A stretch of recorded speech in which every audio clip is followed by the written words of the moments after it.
Hello and welcome to episode 168 of the Foundry Roundtable, a podcast exclusively covering the Foundry for Star Trek Online. I'm your tame Foundry author, Drogyn1701, and with me to help celebrate Canada Day is our crew of beer-swilling, hockey-playing moose jockeys, Markhawkman, Greendragoon, and DuncanIdaho. Moose Jockey is now going to find its way into a Foundry mission. I prefer stuffing moose into wooden crates than being a jockey. I don't think I've done any of those things, although I saw a moose once.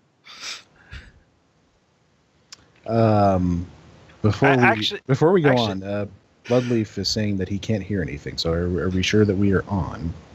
It says we're on. Sometime, yeah, I mean, anyone else? Okay, I just unmuted it, and I think we're okay.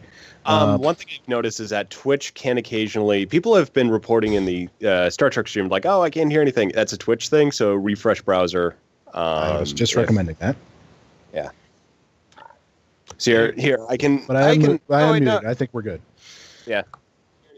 It works perfectly fine. I just turned it on to hear myself, and now I'm scaring myself, and now I'm turning it back down. I don't listen to our show. I did once make a mustache joke. Right, you should take a wooden crate and put a bunch of moose inside the wooden crate, so you have a stash filled with moose. I don't remember exactly why I did that. Oh well. Obviously, our national holiday is coming up this week. One of them, of course, being the 4th of July. Let's celebrate a part of our country by blowing some stuff, some parts of it up. There's a Simpsons quote for every situation, isn't there? Yep. I saw a tweet the other day from somebody that I follow that said something like, younger generations will never know that, how important being able to reference The Simpsons was. I mean, seriously, when I was a younger man, that was basically how you chose your friends, is you started a Simpsons quote, and if somebody finished it, they were your friend automatically. So work with Star Trek quotes? Yes, it does. One esoteric one you can try is Kung Pao Enter the Fist. Because if someone else has seen that movie and likes it, you can just even do one sound and they will finish it off. If I find someone else who has seen that movie and likes it, I am walking out of there immediately.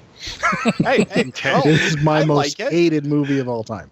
I know it works. You're for the me exception because it is. You're the exception. It doesn't work, and I just love Steve Odekirk's style of humor, of just being completely bizarre and out there. It's for me. It's kind of like it's a step up from Monty Python in terms of it not making any sense, and I just love step that. Way down. Yeah, you might like and I feel like Roger Ebert right now. Yeah, and you might get a little bit more out of the Thumb series. So the Thumb spoofs of various movies that were popular in the 90s. No, I'm good.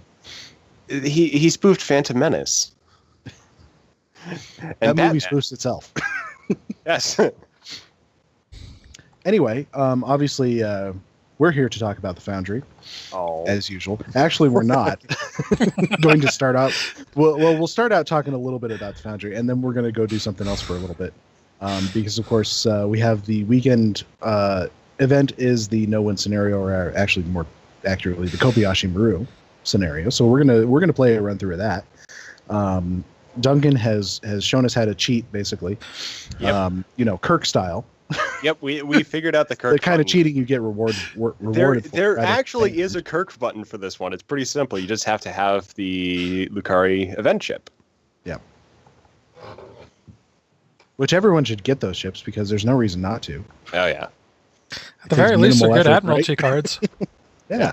Mm-hmm. And I actually fly it. It's a decent chip.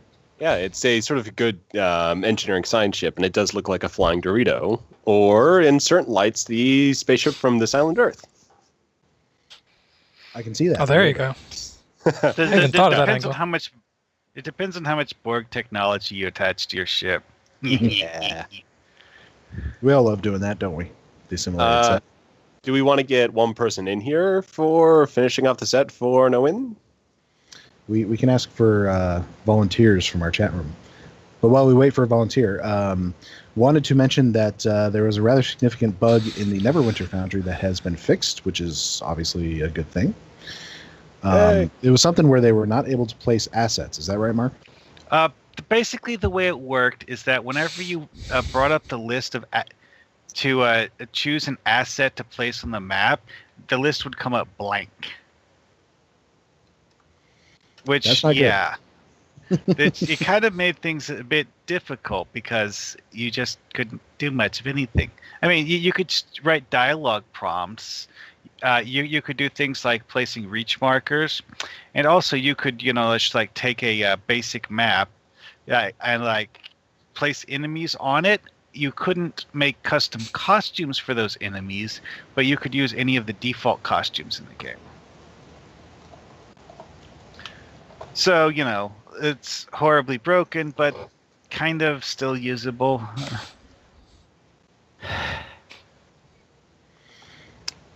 But it seems to have been fixed. Yep. That's good. Obviously, we certainly don't want that to happen to our Foundry. Yeah.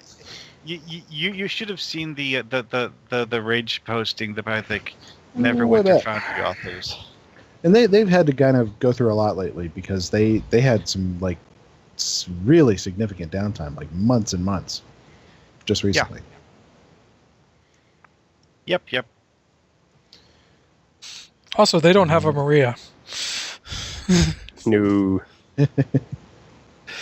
Well, I'm hoping now that she is back from vacation, we can get that top 3 system back up. Yes.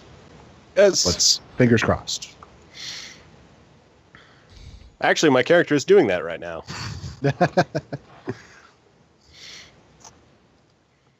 So let's see. Obviously, there's not too much more Foundry news going on right now. We did get some talk U.S. about U.S. Really? I found one. You found one. Okay. Romulan, off-duty, upper. It is the oh, god dang it. I have 4 of the 5 letters down. I'm just going to search the screenshot for this one, and I'll throw it in the chat. It's turning into Wheel of Fortune. It's Wheel of Fortune. It's BA_OK, and it's the puppet used by the Thessarians, or the First Federation, in the Carbon. Baylock. There we go. Baylock. Oh, yeah. I mean, he's on K13 somewhere, isn't he? Yeah. For some reason, I think that's where the asset comes from. I don't think this was intentional. Is this a costume that you can put on an NPC to wear? You can, not the head, but the cape, and I'm pretty sure this is probably unintentional because there are no arms. So, yeah, okay, I got a screenshot. Now I'm going to be sending it on.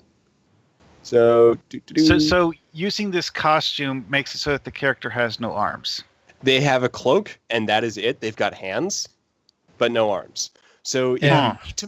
if you need to make a Scooby-Doo style ghost, now we are good. I like that. Yeah. So let's see. All right, I'll be sending this on in just a second here. There we go. The chat room guys are saying we've had that for a little while, but obviously, yeah. Oh, we have. Okay, I saw it around. I don't think I have, but that's quite cool. Like, I've never actually seen it. It's in such a weird place, though. It's the off-duty upper, and I found it in Romulan. So, yeah, I picked that up, and it's like I don't think that was an intentional add-on because it's really hard to use. I mean, you can kind of like, okay, so you can kind of do, this is what I was thinking, the alien from the animated series who can discombobulate himself. So yeah, you can kind of do that guy. So he's got floating arms, he's got, a head and lower bits, but that's it. So here's a thought, and you could use it for NPC contacts that you intend to only use like on a view screen or like in a dialog box. That would work too. Like an actual ghost.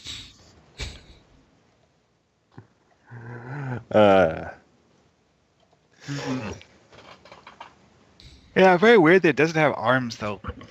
Yeah, it's just like the Baylock, it doesn't have any arms attached to it, so it never was added. And I don't think they ever intended it to be used in any other type of NPC. Yeah. Sometimes weird stuff as with gets in. quite a few, I'm sure. Anyway, I guess the other news is that we are getting season 13.5 on July 18th. Yep. Will it bring changes to the Foundry? Good question. Probably not, but you never know. Well, you never know because occasionally new ships sneak in, that sort of thing. New ships, and also sometimes just new costumes too, because you never know what Maria's been working on. Like this one, random new costumes. Yeah. Fingers crossed for no downtime. Yeah. Yeah, we'll see. Yeah, it's just all the do we have a new code branch? Yes, no, can't tell. Hard to say. What we are getting is a new featured episode, which may include the Sona. Yes. And almost definitely includes Martok. Wanting already for a long time. Yeah, already. I'm going to put in the request. Can we have the parts for the Sona, if they are coming? Can we have those parts in the Alien Tailor? That would be very cool. I still want that sort of thing. I want the new cool parts back still. When I started the Foundry 2 years ago, we had new cool parts, and they worked really well. We don't have them anymore. That reminds me of something. The Kazon, we still don't have the ability to make proper Kazon, and there's only one default Kazon costume. Yeah, but we don't have any new cool right now. And the if we got the new cool skin of the Alien Tailor again, then that kind of solves our problem of not being able to write Nikul into missions. Do we have any default Nikul costumes? We don't have any Nikul. We don't have any. We have Herald. Do we have them as NPC groups? We've got them from NPC groups. So we not don't NPC contact. Yeah. So the NPC mobs that have been added recently, none of them have included costumes. So Zenkethi, Nikul, and Herald all do not include costumes. So yeah, but a lot of those, That's Tholian started as just the NPC groups, and later they added contacts for us to use. Yeah, so, it's half a year later. Yeah, so it's. I believe we asked for that sort of thing, and it was granted repeatedly. So we'll ask repeatedly this time.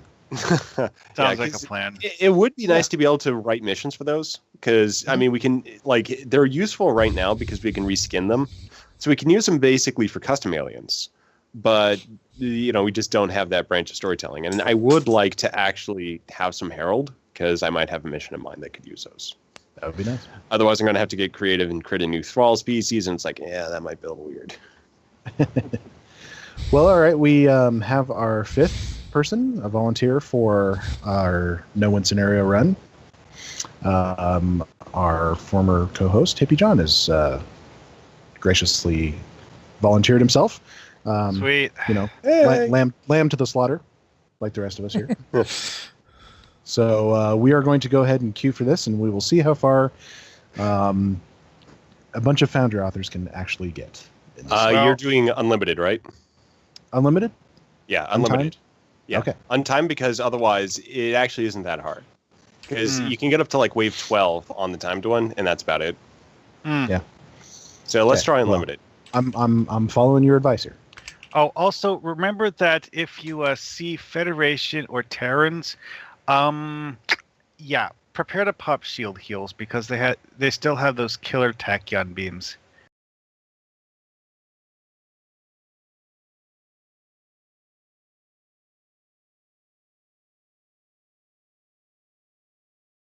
Need to point out that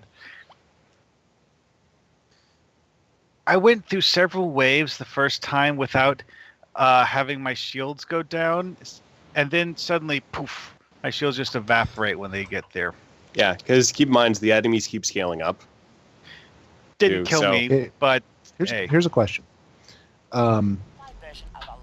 Something I've noticed, and I'm curious if it is actually happening. Does it give you a speed boost if you try and heal the Kobayashi move? I don't think it does. Because that's something I thought I was noticing, but I'm not sure. Yeah, I noticed that there are some waves that gives you a massive, that basically sets your mass, or it basically ramps things up so you're constantly going at full impulse, and you're just sliding around. So I think it's just setting your inertia to zero, so you're just flying all over the place. Well, so, I mean, it's kind of like having a permanent evasive maneuvers. Oh, worse than that. I mean, it's because you don't have any control. That's the thing. It's not just that you're going fast; it's that you're also unable to sort of turn correctly. Because evasive maneuvers, you still have control.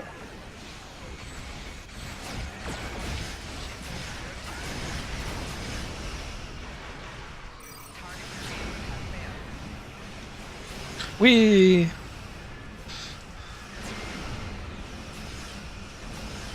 Neural warheads. Oh, I see them. Yep.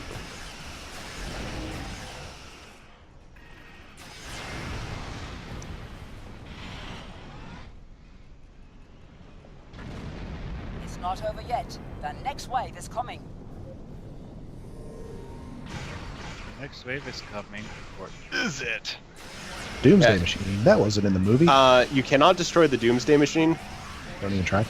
Don't even try. You cannot do anything to the Doomsday Machine. It's just, and it won't hurt the Kobayashi Maru, but it will hurt enemy NPCs and you. Oh. So Let me all ask these you, hazard. Yeah. if you brought in the Harping torpedoes, would that hurt it? I'm not sure. I'm pretty sure the answer is no. Yeah. For Days of Doom, they don't work there either. Yeah, I know it's annoying. Hey, wait, something is damaging it though. Using my console. I'm not damaging it, but something did 5,000 damage. Might have been an NPC when it exploded. I bet it took damage from a core breach. The next wave is incoming. You know, there's a slight problem with having all of these alien ships available as playable ships. Can't tell the difference. Yeah, I thought you were the enemy there for a second. I was trying to target you and shoot you. I assume that's Dragoon and Yvonne, because you were talking. Nope, I'm in the Chimera. Oh, that must be Duncan. Yeah. Starfleet Security got one of these during the Iconian War. No one has been able to take it away from them. I was going to say, I can't imagine who would have signed that requisition form. They got it, and then they've got the lock code, so Starfleet can't take it off of them. They've tried. I feel like Starfleet Security is like a rogue organization at this point. Well, this character has flown heavy cruisers almost exclusively while I've had her. Another wave is and coming most of the time I actually had her in the Odyssey, but before switching to other things. Yeah, Starfleet Security is a rogue organization in the same way that a drunk uncle has gone rogue. It's not malicious, it's just, you can't really, predict what he's going to do. It's just going to be slightly embarrassing for all concerned. Somebody want to go get the kill the Kobayashi Maru with their console? Yeah, I'm trying to get there, but I've got a really slow turn rate. So yeah, it's basically the other thing too to not losing this is you got to make sure that at least two people are kind of by it at all times. So you got to watch where your teammates are as well. Right, I forgot to. Quickly. I don't know what's hitting it, but I'm healing things. Oh, good, you healed it. I grabbed the console, but I forgot to slot the button for it. You forgot to put the skill on your toolbar. Yeah, it's a clicky power. That happens. There it is. Mine is off cooldown now, so I can get it the next time. Okay, I'm all set up now. So you got to monitor cooldowns and that sort of thing, and try and coordinate that. Nanite, what? I don't remember nanite infection. What that does? These are special abilities that will affect your. They're specific to this queue, so they're not old powers; they're new ones. So basically, this means is that you don't want to be heal the Maru, heal it. Oh. Also, get away from it. Get away from it if you're not healing it. Because right now, what's going to happen with the drain, you can hit the toolbar. Allied chips that are infected with nanites damage other allied chips. So we were killing the Maru, too, I think. Oopsie. Oy. That's weird. Yeah, that's what... The damage it's doing to me is minimal. I'm taking like 5 damage per tick. Okay, because yeah, I saw that it just immediately go down, and there weren't too many enemies nearby, so I figured it's like, oh, it might be hitting it. So, yeah, this you gotta be in your toes and be prepared for waves to instantly get much tougher, like now. Because you got bioneural warheads, we've got the Iconian chips.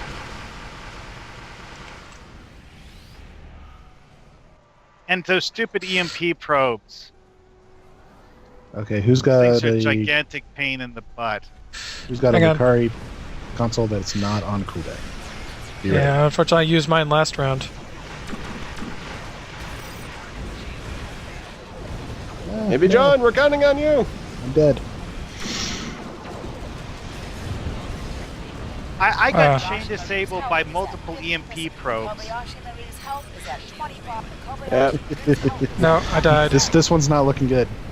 No, I and Cavalry survived. Weaponry just blew up. I was just getting hit by I everything. kept trying to click a shield heal, but I kept getting hit with an EMP probe every time I tried to click the shield heal. Well, I'll tell you, that is the All right, everyone. furthest I've ever been Is over. this Here weekend. are your results. Well, it's actually my second best too, because this is my 3rd run, and the 2nd run I only got to wave 4, I think, because like you said, apparently if you miss those bioneural things, it does insane damage to the Kobayashi Maru. Yeah. And apparently players too, because I've heard of players mentioning something rather about how they thought they got hit by one of the torpedoes and boom. Yeah, there's other abilities too that'll take you down pretty easily. I know there's something the Jem'Hadar were doing that were killing me. I will say that I did play right before the show to finish off my project. I've got all 3 now, so I've got the new phasers, and I got to wave 12, and then had to call it on the timed version, and that was it. So that's the furthest I've gotten with a public group. 13 on the show is 13 on the live stream yesterday was my all-time record, and I did that in a shuttle. Oh, I love that. One thing to remember with this, though, is that what's the best way to put it? With the Jem'Hadar, is that the set bonus that you get for equipping the Jem'Hadar spaceship set? Well, the Jem'Hadar ships, some of them have the ability to use that, which it's a pretty powerful shield weakening ability. Yeah, what I was getting is that, like, one of my shield faces would go down, and then I would just get hit by something. Although I was using my NX, which is basically a glass cannon. Well, yeah, I think that they typically follow up that ability by firing torpedoes at you. Yeah. So, one of the big things that we got with this particular event is a new ship design, courtesy of Thomas the Cat. The new design for the Kobayashi Maru, which is quite cool, I think. And which I would love in the Foundry. Yes. Oh yeah, it would be so awesome to get in the Foundry because it's nice. A Federation transport, and so many missions can involve a Federation transport.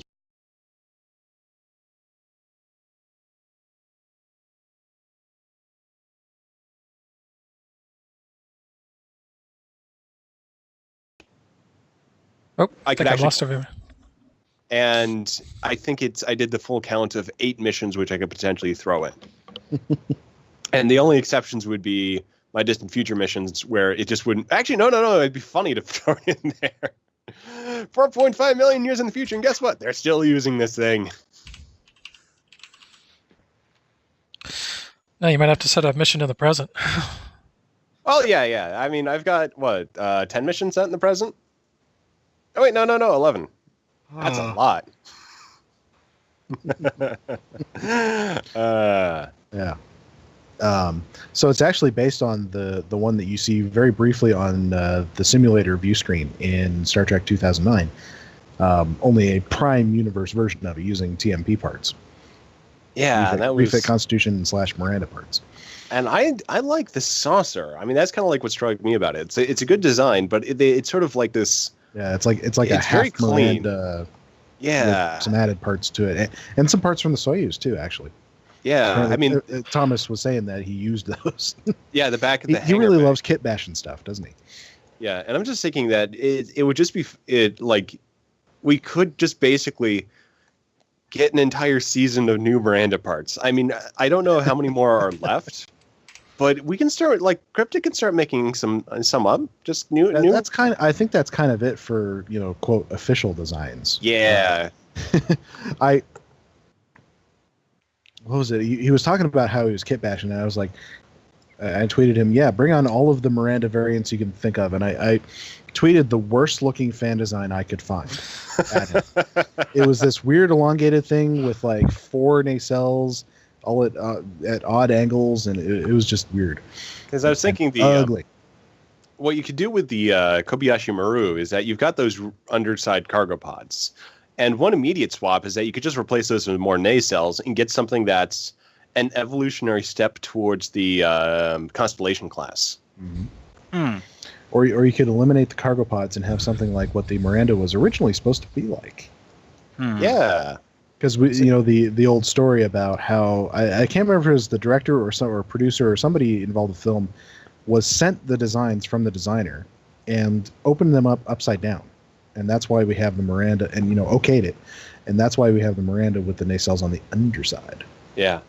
So it'd be cool to get those top nacelles just as a new option for customization on the existing Miranda. Top nacelles set up.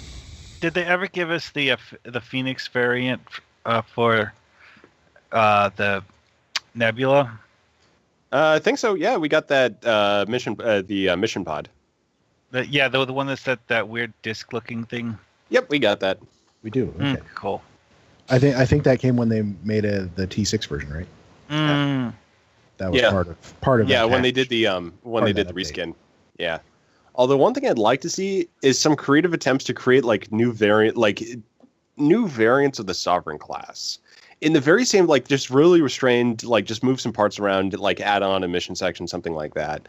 Because that's something that when I was thinking about Star Trek Online for the very first time, when it was they were just publishing the Path to 2409 for the first time. They teased the refit of this Sovereign class.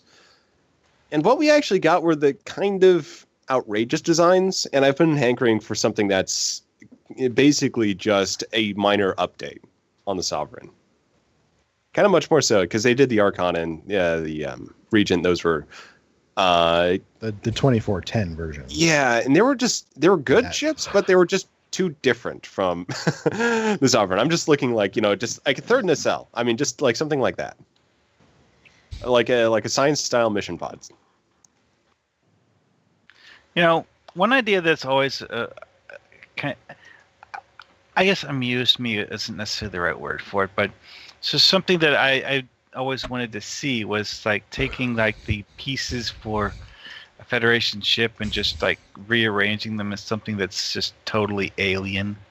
Yeah, and I kind of like that from the original, just between the Galaxy and the Nebula, and then the just basically when you take just existing parts and just make them a new configuration. That's what I've always loved about Starfleet ships. Well, one idea that popped into my head was to take something akin to the original Constitution class, and then just break up the parts to rearrange them in a different configuration completely. Yeah. For example, you cut off the engineering hull, take out the neck, remove the deflector from the front of the engineering hull and put it on the front end of the saucer.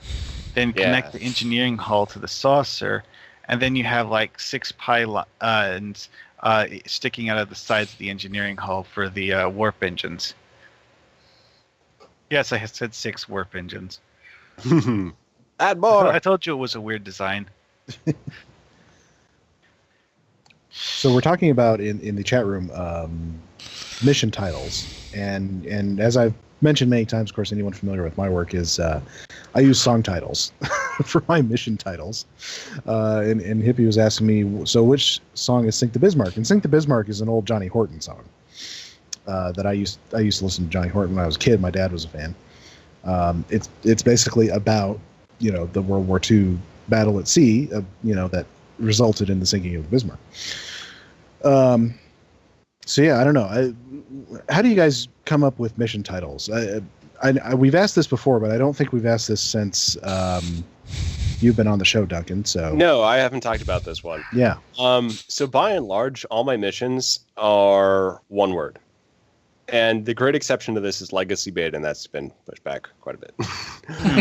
But as far as it went from the start, Gemini was just kind of, it worked for the story, it worked for the themes.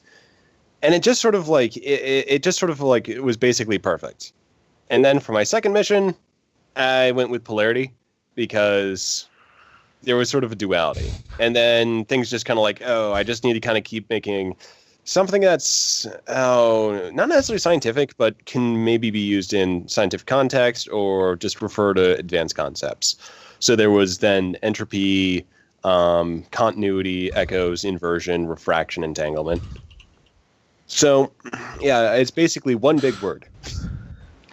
Well, so we go with kind of that one word theme, but something that's appropriate for the episode and thematically, and, yeah. Like Trident. Trident was 3 worlds that were linked basically in one subspace domain, and then Eons and Eons and Epoch were long time scales, and then I don't know. Apex is kind of the exception. I mean, it just sort of like it was supposed to be kind of like the end of time type thing. Mm-hmm. And that was just sort of as far as any player would probably go in Stowe. And then we would just go back to our own time. So that was kind of the idea behind that one. Now, Mark, you have some of my favorite mission titles of all time. I think Darkness Between the Stars. I always love that one. Thank you. Oh, so how did you come up with that? That was actually a surprisingly easy one to come up with. I know that's probably... It's just... what it is with that one is just a matter of thinking about the basic concept of what the mission's about. And this one was, I actually came up with the concept of exploring a dark matter nebula before I started writing or chose the mission title. So, I mean, it's a dark cloud floating in the void between stars. Sort of grew out of the mission itself. Right? Yeah. Okay, so we have a question in our chat room, and Dragoon, you could demonstrate this visually. How to turn in the, what do we call them? The weekend event vouchers. I can't turn mine in yet because I got to still do tomorrow's. But we can show people where to go to do that.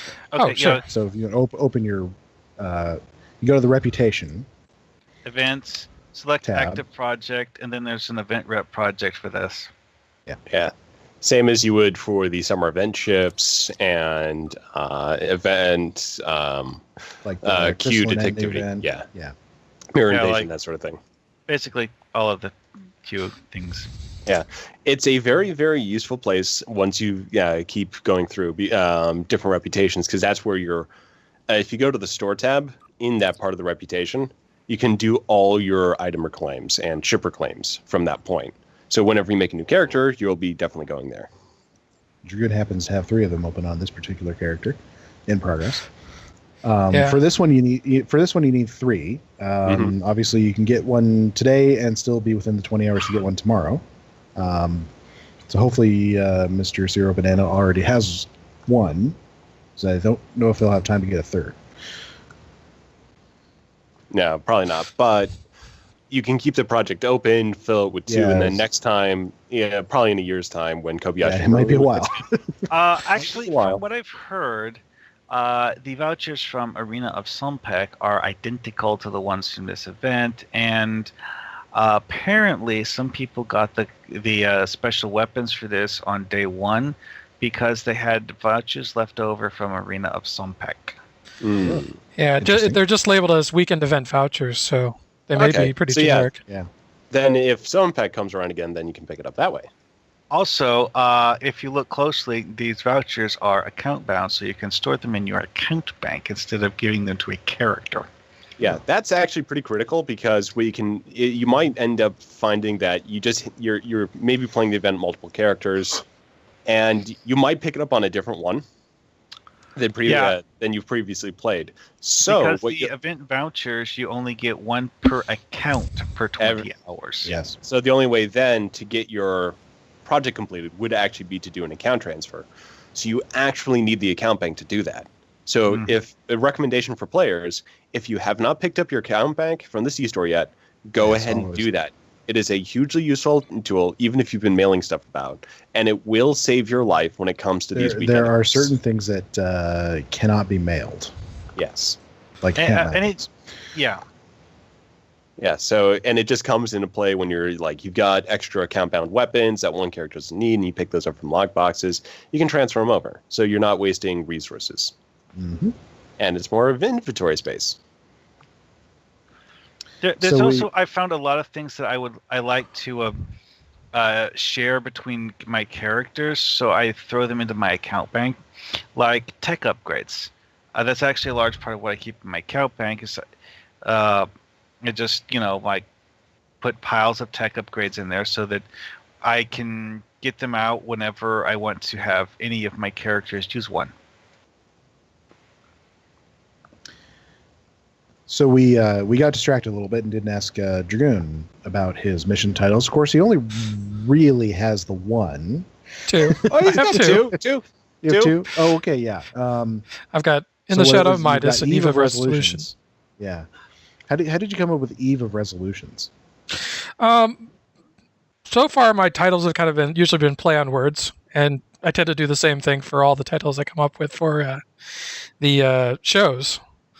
So, yeah, basically it was it was a play off of New Year's Eve, and so it was kind of, course, the mission that was is the topic of the challenge. Yeah, and the mission is kind of a lead into the conference and surface tension. So, kind of that idea of building up towards the piece that that comes out of surface tension. Duncan looks like he's having fun. Yeah, I figured out how to get up here, so I'm now practicing my mad ninja skills. So speaking of figuring out how to get places, apparently Primar found a way to get his Foundry character to the old Memory Alpha map. That's interesting. Yeah, I figured you'd like that, Mark, because you like getting your Foundry character places. I never actually tried that from a person. It's not a hack or anything. It's not it's not an exploit. It's just basically you go into the Foundry, set a objective on that social map, which you can apparently still do somehow. Yeah, they didn't pull it for the Foundry properly. Yeah, and then you hit the mission preview. Ooh, do we want to go take a look? Why not? All right, hang on. Dragoon, if you want to hop into the Foundry. While you're doing that, we can talk about things we've been working on. So, Duncan, you're always working on stuff. Let's start with you. I've been working on, I did a couple of things, actually 3 things this week. So, a couple missions I've just been sort of laying the groundwork on and sort of deciding which one I'm going to be building out. So, I'm giving Epoch Part 2 a little bit of a break because I came up with an ending, which I think might piss people off in some respect or another. So I need to mull that one over. It's a good one, but it's just like, sometimes that's worth doing. It's worth doing. I mean, it's not like anything like, it's a dream or, it's nothing like temporal shenanigans. It's one of the explanations for who is the main villain. So, anyway, though, it'll be interesting, but I want to give myself some time to mull that one over to kind of approach the dialogue. So my idea is that I'm going to be building another mission. And that could either be my 26th century mission or my next Starfleet Security. And it's looking like Starfleet Security because I have been having a little trouble writing dialogue recently. Just with my current Foundry project, it's just a matter of stress with stuff that's going on recently. So Starfleet Security, it's a really laid-back mission, and it's a really fun one. So I'm probably going to be building that one because it's just kind of the counterpoint I need to stuff right now. And that one is looking pretty good. So I was building out maps today. So I've got the interior of that space station in progress, and I should be finishing that one off relatively soon. That one came together. I built that map today, and most of the layout, even a lot of the detail. And then the other thing I did today was I actually went and visited Pax Federetica. That's right. So yeah, we had he was in the area, so we did a meetup at a local Starbucks and talked a lot about Foundry, what we've been working on, that sort of thing. That was really cool.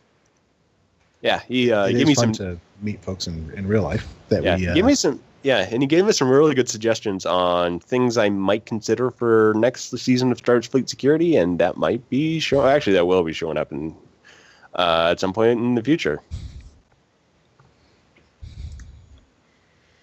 So yeah, in general, though, it's just building a couple projects. So laying the groundwork on my 26th Century mission, Starfleet Security. Oh, and also making sure that Ambassador Kale's his recent science Klingon character creation from a recent community stream, Ham Sandwich, is appearing in at least 2 missions. It's a new running joke character. So yeah, go back to that stream. I think it was the last one, or the second to last, where he plays a bunch of KDF content. Yeah, it was the last one. At the start, Kale creates a character, so he goes through all the sliders on screen. So you were able to recreate. I was able to recreate for 2 separate missions. So I built the character twice. And it's actually a really simple one because he maxed a lot. He went through and created a very, very silly character by maxing a lot of sliders out. So I even built it from memory. It's he did that one, and then boom. So Ham Sandwich is appearing in 2 missions, and I've got a running joke with her. All right, Mark, what have you been working on lately? I've been working on building a really, really big cave/city map. While Dragoon did suggest bringing a picture of it, it's at a very rough stage so far. I will do a few simple descriptions though, because give people the basic idea of what I was working with. I found an exterior map that had, for one, I wanted a map that had a lot of vegetation.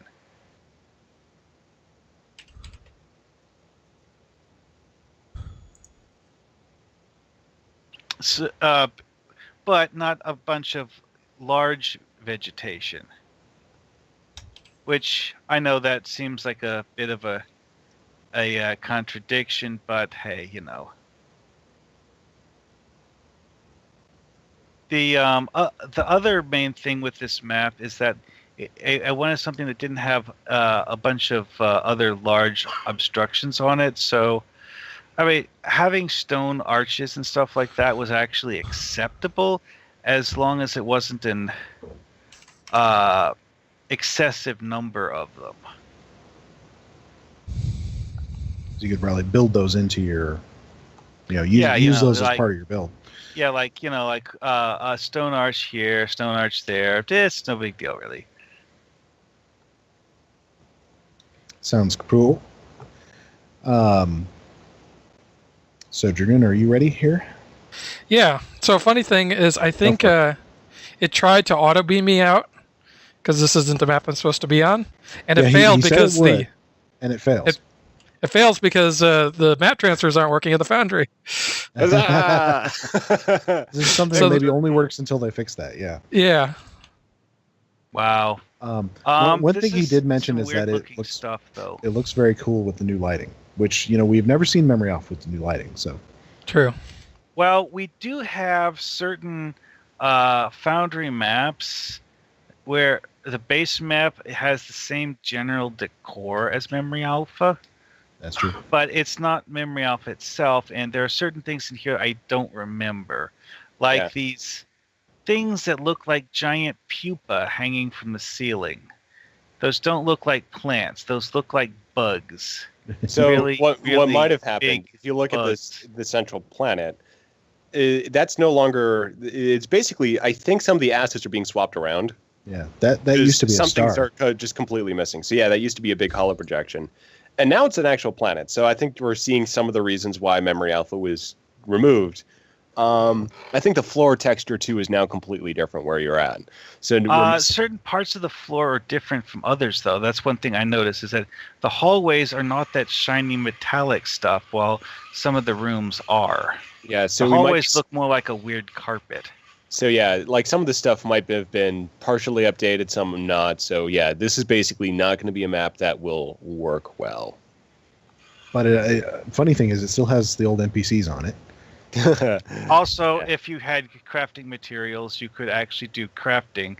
None of us have those old crafting materials. Oh, one thing, Mark, is that there was actually a room with a lot of biological specimens. So that if you see a lot of By the way, you remember how I said something about seeing moth cocoons hanging from the ceiling? That's what I was going to say. Is that if you're in the room with all the stuff on the tables too, then that might be intentional. Wait, I just noticed something. This one spot right here where I'm standing, there's like a crack in the floor. See, because the floor's made of a repeating pattern, but at this one spot in the floor, the reflection from the ceiling, there's this definite line going across it, like a mirror with a crack in it. Oh, wait. Guys, I found the old crafting system is still here. Yeah. I was actually going to say that. We might have just found a very significant exploit. Okay. Are there items that you can actually buy there that we can't get anymore? Like you can actually generate? Because you found the old crafting system. Can we actually get any of those? Or I noticed no, because I don't have any. None of the materials exist for it anymore. Yeah. I was going to say is that there was you also were never able to buy the crafting materials. Yeah, you're able to find them. I'm just wondering, is there any other contact there that sells items that are no longer accessible? Well, there'd be no way to get them to your in-game characters, so you can still mail them. No, I don't think you can mail out of the Foundry. I don't think so. You mail in, yes. Out, no. Okay. So if you had multiple Foundry characters, you could mail to each other. Also, pathing appears to be broken on this map. One of my boxes is following me around, but only one of them because the others got stuck on things. Oh, that could happen a lot. We're in the Foundry, so there isn't pathing. Yeah. No. It's hello. I've never seen this before. You know how Memory Alpha has those weird style doors? I found one that's closed. Never seen that before. I don't remember the old Memory Alpha map having closed doors. Yeah, hey, you can buy some of the old kits. But those don't work anymore. No, they don't. Yeah. There's no stats on. The thing I'm talking about is that the westernmost room, the north wall of that room. Yeah, well, you were saying just before the show that Cryptic, the reason that Memory Alpha was removed from the game is that Cryptic was partway through a revamp of the map and then wasn't able to complete it. So anything that we're going to be seeing now that is weird, we can't explain, is either going to be part of an update that never happened or is the result of a substitution for something not existing and then... Well, this is definitely a new asset because, like I said, I don't remember a closed variation of this door ever being in the game before. So it's probably it might then be part of an update that never got pushed through. So I just noticed something. I took a very close look at one of the other door frames, and I can see what looks like a retracted door, tucked inside the door frame. Yeah. So Cryptic may have actually been working on a working door for the various parts of this map. The hilarious part though is that the collision geometry for this door I'm looking at right now is messed up, and so that when you're inside the room, you're standing on the room floor, not the door jamb. Then when you walk into it, you step up onto the door jamb before stepping into the hallway. Ooh, another thing that is that it used to be when you were looking into the side rooms from the hallways, you did not see the side room because they had the same basic elevation as the hallways. Now you can see the ceiling of the actual rooms while you're in the hallway. Yeah, that was a bug from back before, though. Look who I found.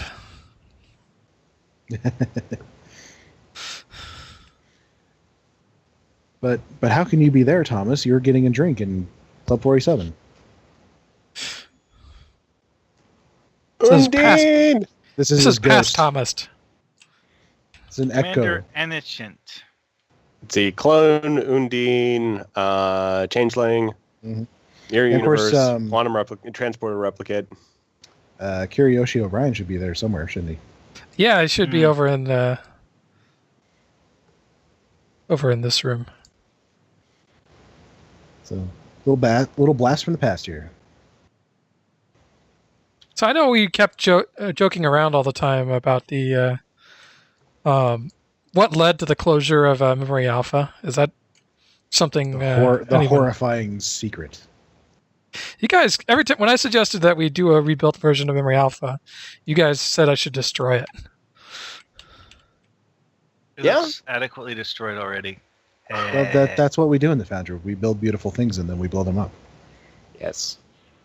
I don't blow them up. I blow some of them up. Well, maybe that's just me then.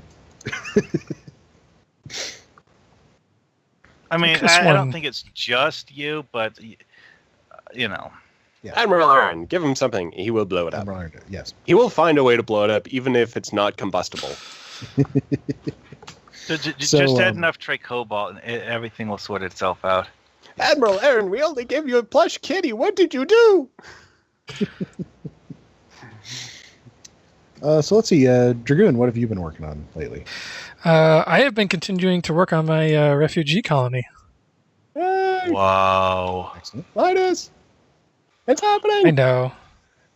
Weird. Give me a second. Finally, progress on Midas Part 3. Well, on a single map. Yeah. Any progress is good progress. Yeah. And from what you've shown so far, that should be good, Nab. Yeah, it's looking quite good. good. You guys take a close look at the globe in the center of Memory Alpha? Yeah, we were talking about it. What planet is that? One of the M class. It didn't look like Earth. Very much not like Earth. Very much not like Earth. Yeah, there's a bunch of random M-class planets that I like. When I looked at it, it seemed like one of the generic ones that came up in the planet texture update. Anyway, so some of the first number. Yeah, okay, I've been so you're using the base map with the dome on it.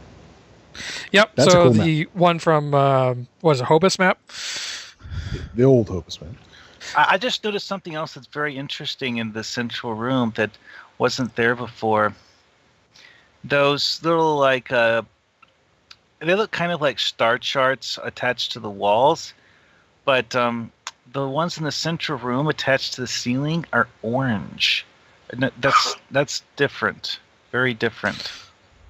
Yeah, that's the way they were. Obviously, there's a lot of parts in Memory Alpha that we didn't necessarily have in the Foundry. No. The shape of the ceiling in this room is different.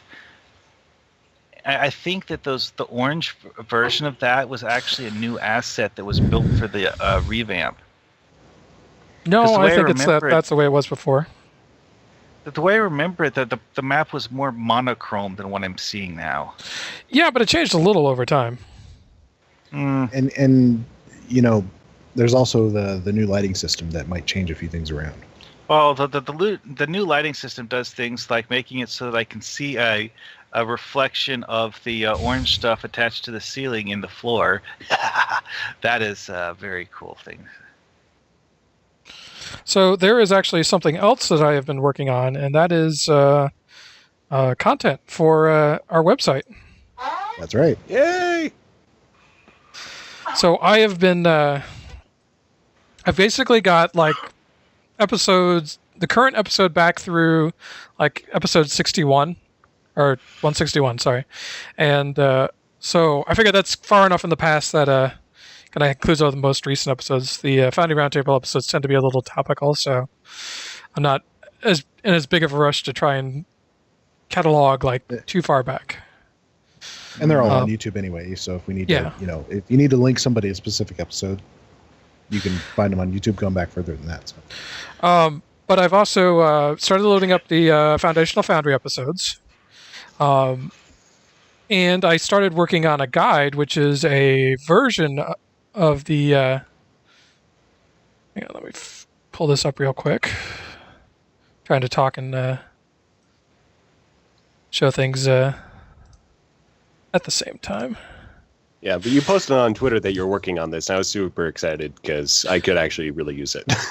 Yeah, so the NPC group scaling guide, which was a guide back on the old Starbase UGC site, and it basically, somebody went through and cataloged which NPC ships show up depending on how many players are in the team, which is really hard to test, so knowing which ships are going to spawn, because not all of them do. And this is actually the concept behind testing it is simple. It's just that it requires you to have 5 people doing it. Or what I found too was just a process of iteration, where you basically just label something and then you just replay it. And this comes into play a lot with ground. But yeah, you need like different groups of actual people to actually know which one it precisely, because you can sort of identify the one you'll see. I mean, you can simply label all of the ships as their actor numbers, so that you can see when you play it, say, okay, this ship spawned, that one didn't, this ship spawned, that one didn't. But for each iteration of this, you need a different number of people actually playing. Yeah. But so somebody did way back when did the research for this, and then typed it up as basically a list of all the different groups and whether or not they showed up depending on how many people. And so I've been taking that information and actually turning it into a graphic based on like the default layouts of the ships or how they arrange. And so you can like look at, okay, so I'm using this group, and I want to see, okay, this one shows up at 3 players, 4 players, and I can actually visually see which ones are which. And it includes the original table as it appeared in that guide as well, so you can quickly see. But kind of just updating it and adding in kind of that visual element. And the goal will be to get this posted up on our new website. And I offered to Primar to go ahead and post this on the Starbase UGG site when it gets put back up, which apparently they are working on it. Which apparently our working on our site has kind of inspired them to get back on the ball of getting that site up and running. And so Primar was showing me a bit of we've done some good work here then. It is something that they have been working on little by little for quite a while. I mean, since the original one went down. So, the sooner they can get that back up and everything going, the better. I think you inspired them to, because you're going through a service called Wix, right? Yes. Yeah. So they have decided to go that route as well. Yeah, and there are a few things that I wish their blogging tools were a little more robust at, but at the same time, for the most part, I've been able to work around it, and it really is a really fast service for just getting a website up and running. So yeah, I mean, I built what I've shown so far over the course of a couple of days. Mm-hmm. So I think one thing we'll want to do is, so that we're not overlapping with Starbase UGC and all the guides that we had there, is to maybe try and think of some new ones that we could do. Yeah. Well, I mean, this is kind of one of those ones I've kind of meant to do for a while now, because it really just was a list of names of ships and numbers, and you were just kind of expected to kind of interpret it. And so I've always kind of wanted to take that and really like build out a proper like guide with graphics and whatnot. Like this one is a battleship. This is what picture of what the battleship looks like. That sort of thing. But even showing when you drop down an enemy group, which of those dots correspond to which ship? Okay. Did you notice that there's a Taylor hologram in Memory Alpha now?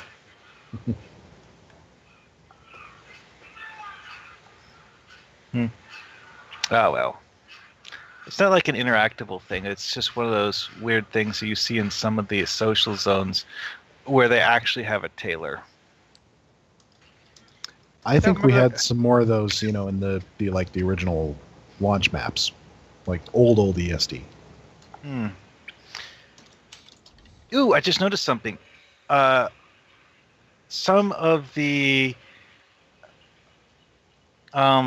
lights in the ceiling in this room. Well, because you remember how much they have that specific sort of stuff that looks kind of like a star chart that's used as a decorative material on a lot of things.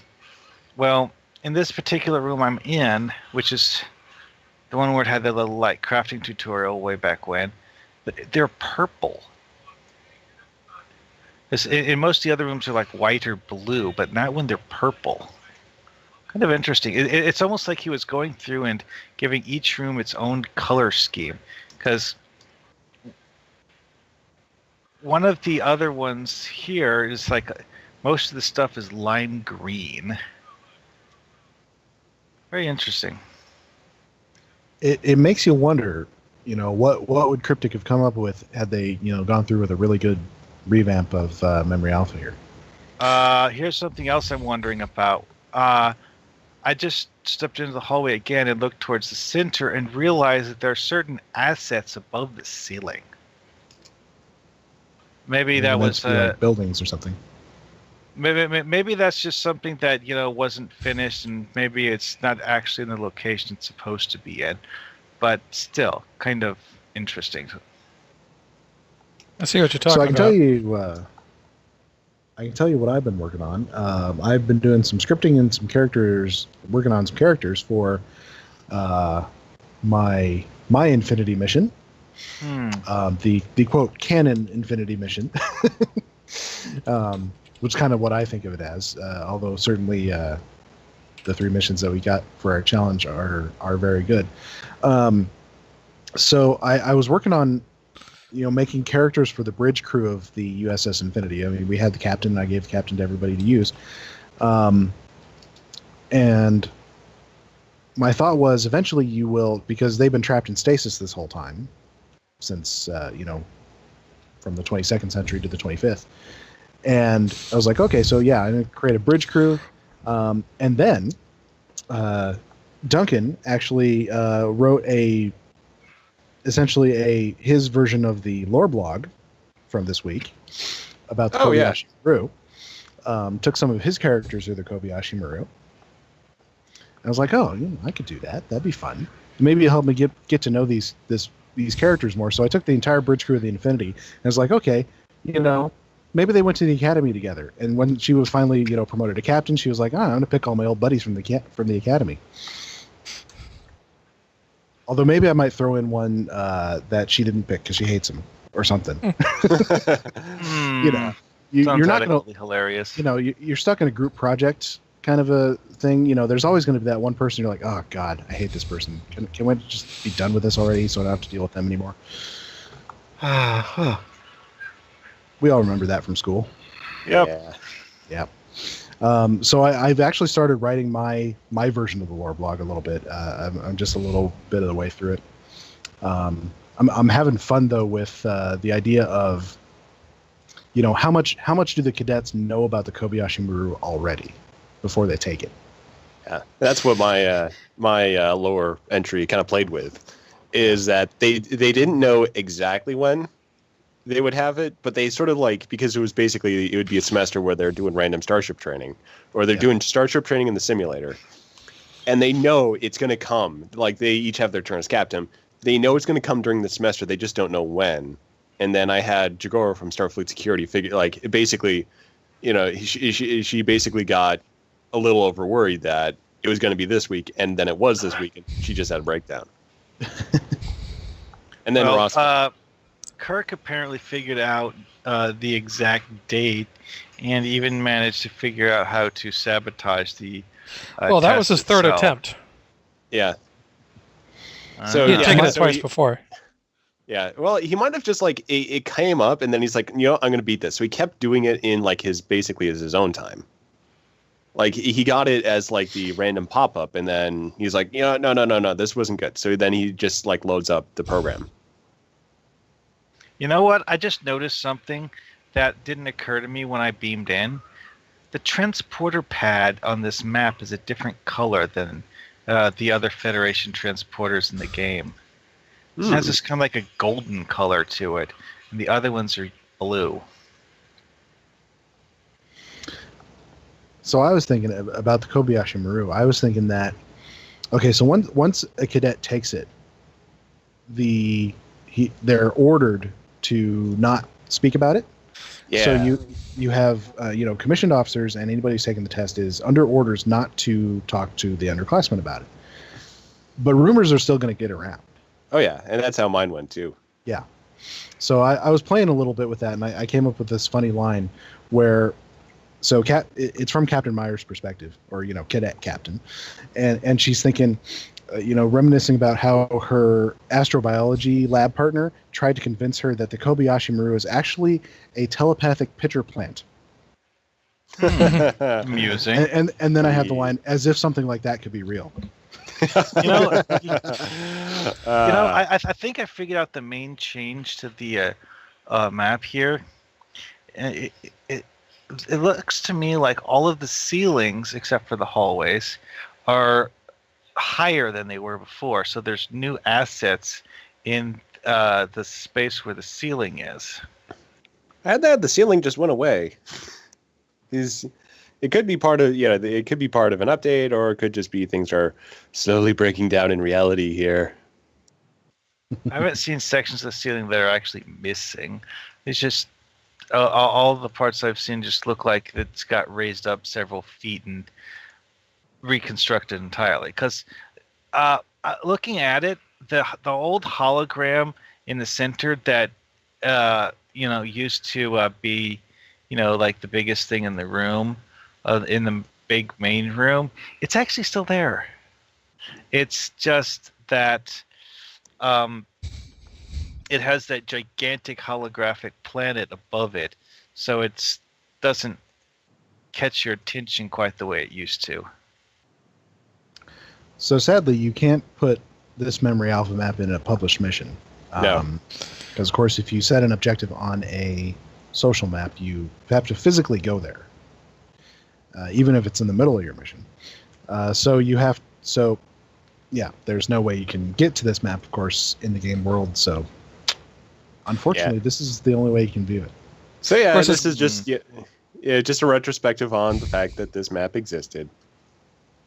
It's kind of funny though, because it still means that this has to exist somewhere in the code. Oh, it's in the game. Of course. Files, Well, I mean, you remember how I was able to bring up demo recordings of the exploration cluster stuff for weeks after the stuff was actually been removed from the game?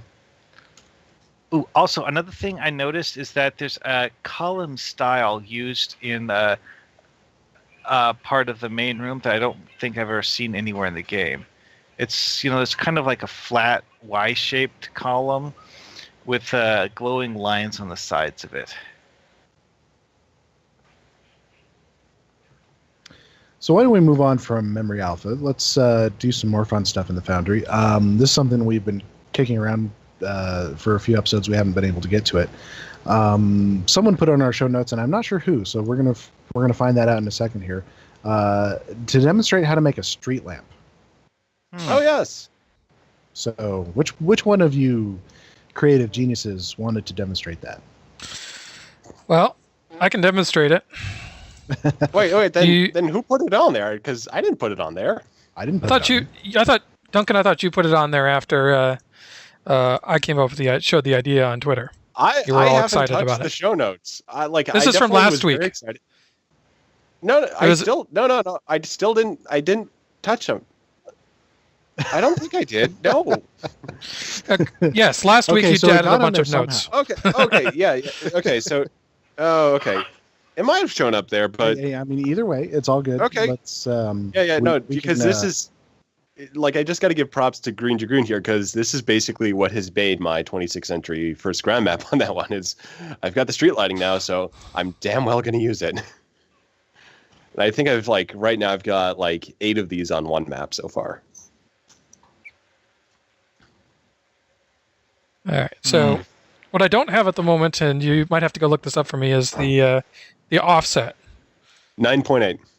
Okay. Thank you. Okay, one last thing about the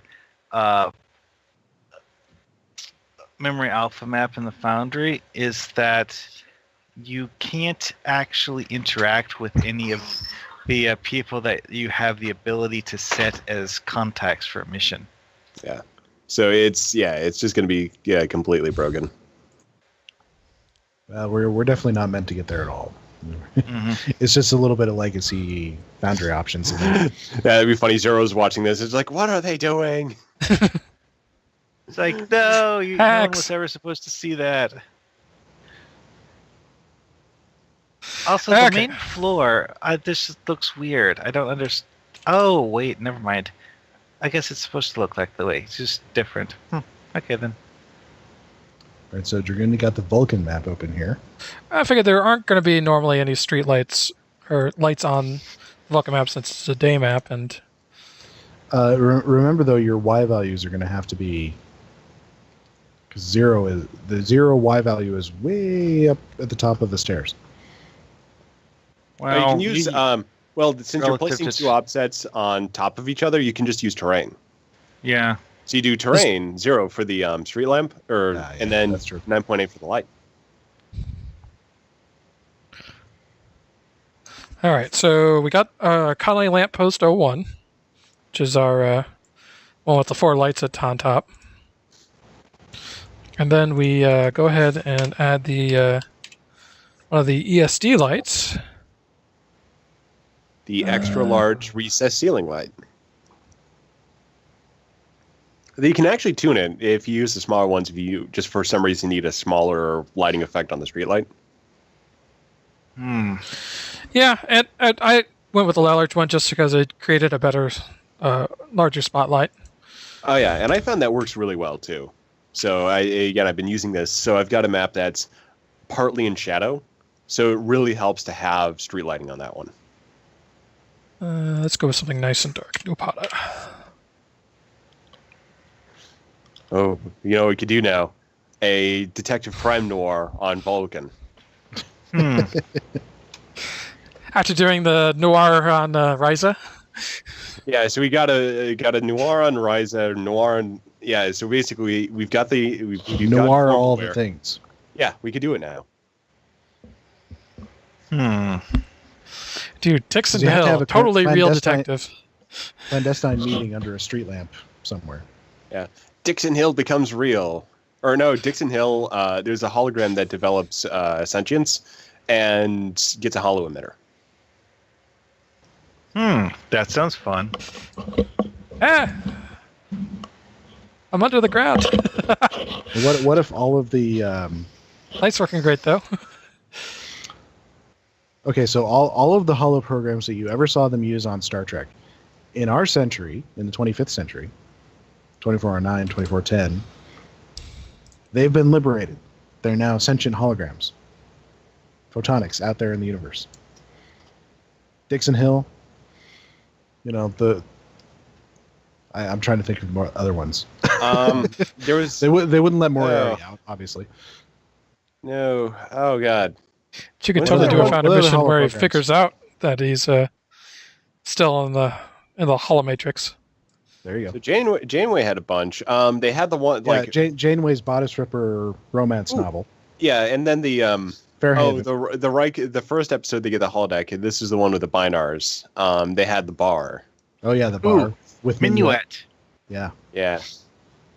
And Harry Kim's Beowulf. Yeah, for that some one was the green one. Yeah, we could bring that back for some reason. Da Vinci. Yep, Leonardo da Vinci. Data's Data's poker game with Sir Isaac Newton and Einstein and Stephen Hawking. Yeah. The problem, though, I just got to reiterate. We don't have any wheelchairs. Wait. One last thing I'd just say, for EULA reasons, we can't use historical figures. So yeah, we can't actually have any of the characters we just mentioned except the ones that were created for Star Trek. Yeah, we got to keep to the fictional ones. Luckily, Sherlock Holmes is not real.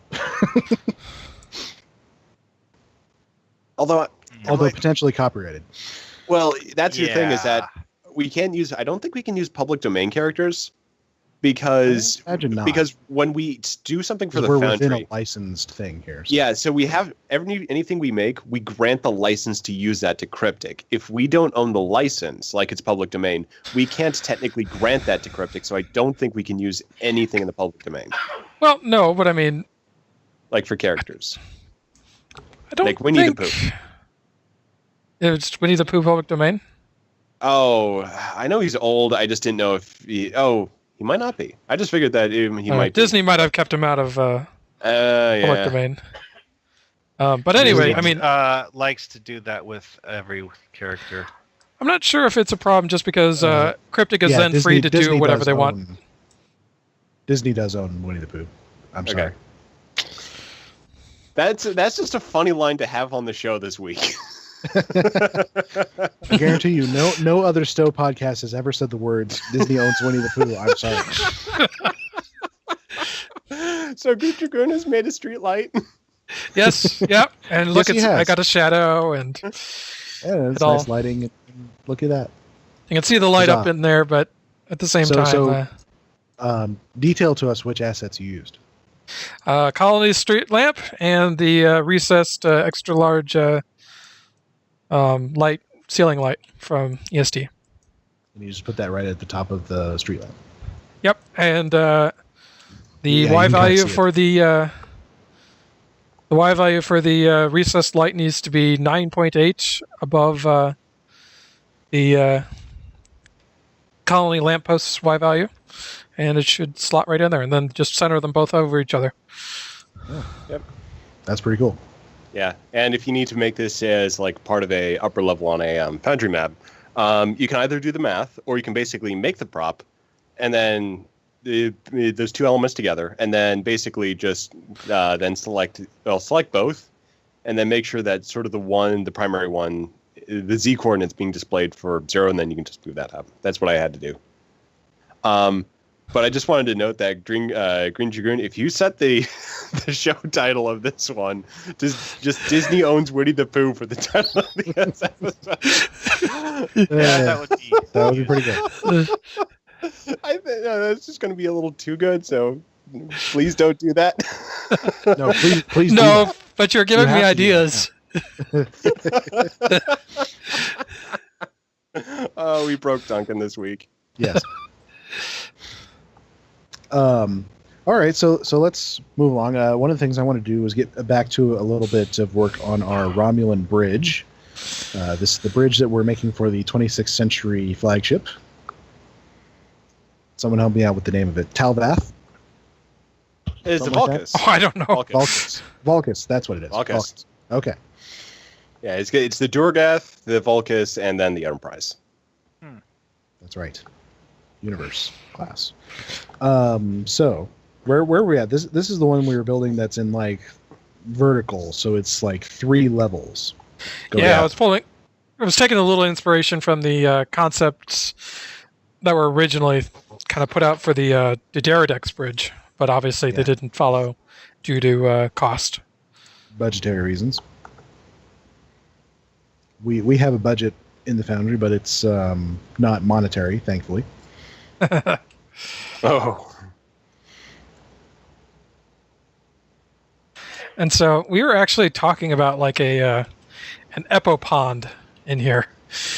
Yes. Nanov. Sorry. Okay, we need to have both now. An epoterrarium. Epos are just wandering the ship. There we go. Epos are just free ranging. That's kind of the sort of the Republic at this point is very one with nature, so they have a living ecosystem all over the ship. So the Epos are just free roaming. Because free range Epos taste better. Yes. And our wall that we were very excited about. And the glowy green bits. The glowy green bit nice wall. Looking walls. Oh yeah. My plan is if I end up doing a series for 26th century, which looks likely at this point, I'm trying to set up a completely new cast of characters which I can keep working with. I'm hoping to use all 3 bridges. Not for one episode, but just over the course of the series. That sounds like a lot of asset documenting I'm going to have to do. Yep. I was just talking to Pax about that today. It's like, yeah, 26th century is looking good, but yeah, I mean, it's gonna look good for everyone but Dragoon. Because we're doing such a good job on these maps. It's just like, they're so awesome, but yeah, we are using a lot of assets. It's true. But, it's also one of those things where if people want to make smaller versions or something, and say, these dreadnoughts are huge, we could be in it. If you wanted to make something smaller for your mission or, something where you didn't have to recreate based on a list of coordinates, you could say, oh, we're in a secondary bridge or, a different command center or something like that. Yeah. And that's actually what I was thinking about. Or you could be on one of, another ship as well. Yeah, I was also thinking about that for the the Federation hallway we made. That one was a it's pretty modular, so you can do a lot with that. Just any section of an interior. It's like all the Romulan bridges I can't see anything of. Oh yeah. Or all the Romulan walls. Yeah.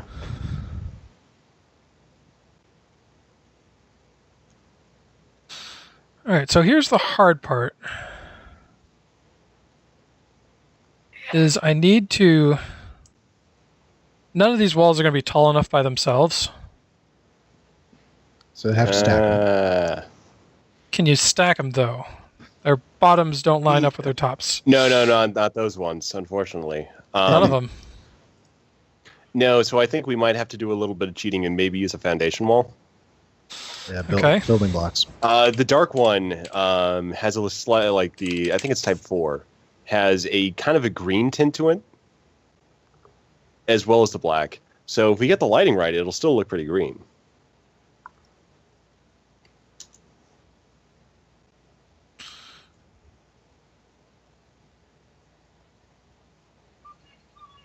And problem is it's been so long since I worked with this map, I don't remember any of the Y values. Yeah.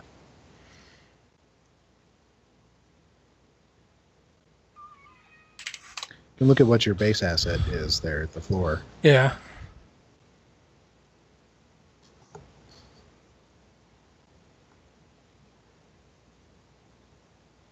Yeah, once I'm done this, the map I'm currently working on right now is, following along, is it's the space station interior to the exterior that we showed a few shows ago, the big space Starbase Snowflake, and this is probably going to might even be one, that we show off on the show because I'm at the point where I'm adding lots of new features to this one. It's like, yes, we need a separate conference table room. I already made the first thing I built for this map was a nightclub. So actually, this will probably end up having the most bars per unit Foundry mission of anything. We really love building bars and nightclubs and that sort of thing, don't we? I mean, like every Foundry author ever, and I know what's to blame. It's the cantina scene from Star Wars. Yes. It all comes back. For me, it's also Draco Tavern that really reinforced it. Yeah, this one I've got a dance platform and dance crew. And yeah, it's one of the very psychedelic ones. So, yeah.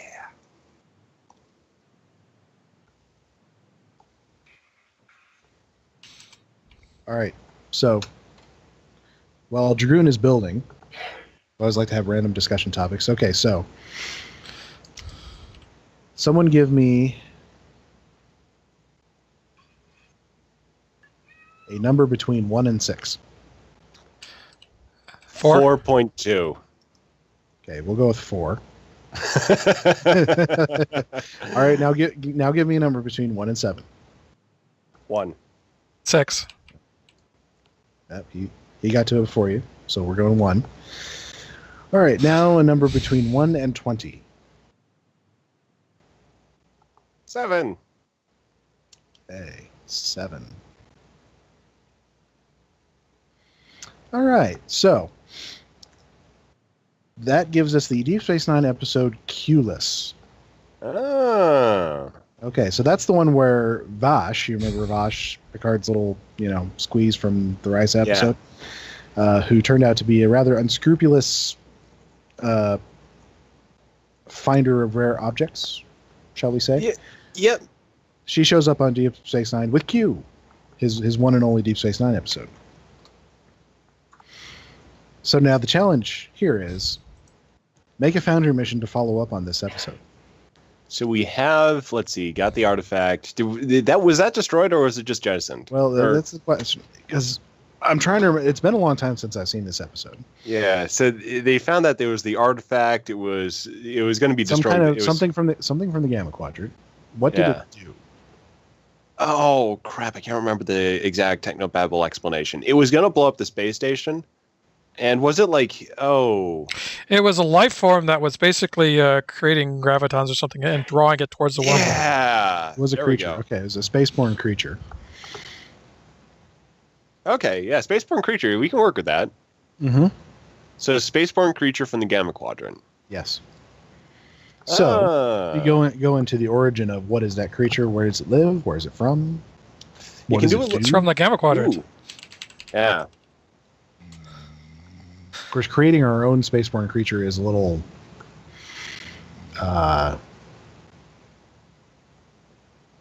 difficult for us in the Foundry. There's ones that we have already, but there's actually a prompt they might use for a different stage in its life cycle. We've got like 2 random anomalies, which are just these from one of the missions that was cut. It's basically just this big orange spiky thing, partially transparent. It's from one of the Franklin Drake missions, and they're basically they're kind of your excuse to get you into the system, because there's like, some freighter captain saw what looks like a life form, and you go in to find that really no, they're just kind of naturally occurring. But then Franklin Drake shows up. Yeah, so you could use those as a different part of the life cycle, or probably that, just because it'd be easiest to explain why it looks different from what we saw in Deep Space Nine. So you can have those in the Gamma Quadrant, and now one easy thing is that you get a life form, the Hierogyn are going to be hunting it. So you could do a crossover where there's a group of Hierogyn that either got into the Gamma Quadrant from how expansive their space is, or use the wormhole from the Alpha Quadrant to get in there from basically just touring around our space for a while after going through the Dyson Gateway. So you can do a Hierogyn versus Dominion episode where the Hierogyn are hunting that life form, and the Dominion basically take that as an intrusion and then call the Alliance in to help them deal with a Hierogyn. And then you get into backstory on the creatures. What are they? There's a larger plot. You have to reconcile between the Dominion and the Hierogyn. And maybe what if involve the creatures are actually intelligent and they're members of the Dominion? Ah. And they have been all along. Interesting. Because, it feels like to me that there should be more members of the Dominion. Yeah, and the only ones we saw are basically sort of the client species that were just basically there to show how awful the Dominion was, basically. Yeah, they're oppressed and everything. But, since Odo's there, we have the kinder, gentler Dominion. Yeah, maybe things are improving for Dominion, what would you call it, member worlds. Yeah, possibly. So then the spaceborne life form could be sort of like on an exploration mission, sort of like showing that, hey, we are useful to the Dominion, just sort of stretching their newfound more equal partnership, let's just say. And how you get the player into the mission is that they come across one of these life forms and the Hierogyn who are hunting it and try to intervene. So now then it would be kind of straightforward. Hey, Hierogyn, stop them! Primar is saying that J.G. Hertzler is coming to voice his character of Martok in Stowe. Yeah. We're not sure how Martok is alive yet, but I do believe the mission will reveal that. Oh, I've got a theory. We've all got theories, I think. Well, yeah. Well, this one is particularly apt because it would also mean that I have spoiled myself again on upcoming sci-fi gaming content by building a Foundry mission about it. I did it with Mass Effect Andromeda, and I think it could potentially happen here, which would be funny, but for me, it would be slightly disappointing. But yeah, that should be a good episode, though. Well, I'm sure they're just going to... question... Go ahead. I'm sure they just watch your missions, Duncan, looking for story ideas. I have already complained about Lucario being slightly Ibby-ish. Yeah. Because, yeah, we kind of just Convergent Evolution. Hey, we need to add a Star Trek species to Star Trek Online. How do we kind of involve them in a way that's not too aggressive, that we can still be sort of allies, but then they have autonomy, and then what do we call their chief official? And, administrator works just well. Oh, and how do we represent them? Hey, alien person with typo 5 head. And then maybe there's some weird vertical ridges on their forehead, and downward facing bits on the nose. And there we go. We'll just put it down to great minds think alike. Oh yeah, it's Convergent Evolution, definitely. I mean, I'm not saying otherwise. It's just interesting to see when that happens, because it's sort of like, just identifying similar aspects to expand on. Mm-hmm. Then again, I mean, if Cryptic is looking for new mission ideas, go ahead and take mine. Yeah, it's all good. Yeah, I'll take mine too. I mean, any Foundry author. You own them anyway. I will let them steal my ideas if they give me an actual Midas array in exchange for the Foundry. Quid pro quo, Clarice. What? I'm not asking for a lot. I will settle for new pants. So, Dragoon, you've been messing with your wall here. How's it come? I don't know. I'm still trying to figure out values. I think this will be probably... family, duty, honor, that sort of thing. Yeah. You're not talking about that kind of value, are you? Yeah. I was just going to say, this probably is going to be the most interesting episode for Zero to randomly tune into. Because you got Winnie the Pooh, we've got, our list of demands for bribery, for including our missions and official Stowe content.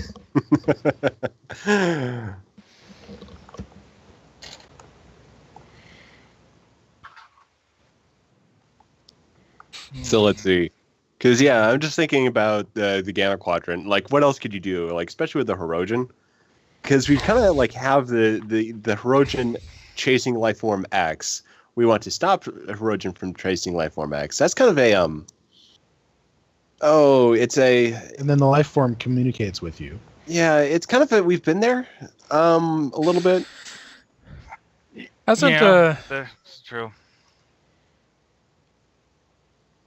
Because they had that episode with Species 847 where... Yep, exactly. Yeah, so that was kind of already... intervened. Yeah, so I'm just thinking of, other angles you can give the Hirogen. Maybe they're hunting it for a reason. So we initially assume that they're just out after it just because they're Hirogen. But maybe it has a medical compound that group of Hirogen needs. So wasn't there already a Foundry mission where that sort of already follows this, where the Hirogen hunting a changeling? 100th? Oh, yeah, 100th. Yeah. Yeah, it was Pax's mission. Yeah, his most recent. So, yeah. So we got the Hirogen hunting. So I'm just thinking of ways of flipping that around a little bit. Or you could actually just, do another species. It doesn't have to be the Hirogen. You can find something else. Yeah, so another species is trying to hunt these, but it's for a sort of better established reasons, that they need that species for for a particular... For something humanitarian, maybe. Yeah, so it's not to cure disease on the local world, that they need a particular biological compound that's only found in the species. So the task then is to try to create a compromise between the Dominion and the species to allow a humanitarian project, but with the Dominion. So kind of emphasizing sort of trying to negotiate with them and encourage them to be a little bit more open. and a little bit more willing to accommodate, because they were still pretty closed off when we encountered them in SDO. We do know that they are willing to negotiate. It's just that they tend to exercise other options a lot. Yeah.